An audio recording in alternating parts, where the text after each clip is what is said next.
د زمبابوې لوبډلې د افغانستان کرکټ ملي لوبډلې ته په لومړۍ پاڼۍ کې 1586 منډې جوړ کړې. په دغه سیالۍ کې د زمبابوې لوبډلې ډېره زبردسته بهترینه توپونه ترسره کړل چې په لومړۍ ورځ هم ډېره زبردسته لوبه وکړله. په دویمه ورځ هم ډېره زبردسته لوبه وکړل چې د زمبابوې 3 توپوونکو سلیزې جوړ کړې، خو افغان توپ اچوونکي بیا داسې ونه ځلېدل لکه څنګه چې تمه ځینې کېدل. د افغانستان لپاره بیا په توپ اچونه کې علامه محمد غضنفر 3 لوبغاړي وسوځول، داسې نوید زدران، ظاهر خان او ضیاء الرحمن اکبر بیا دوه لوبغاړي وسوځول، خو عظمت الله عمرزي بیا یو لوبغاړی وسوځوي.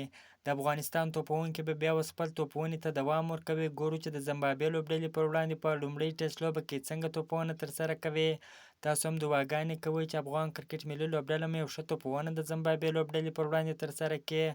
که په پیج کې نوي یاست نو حتما زموږ پیج سره فالو کړئ. د نورو تازه معلوماتو لپاره زموږ سره اوسئ. تر بلې ویډیو پورې د الله په امان.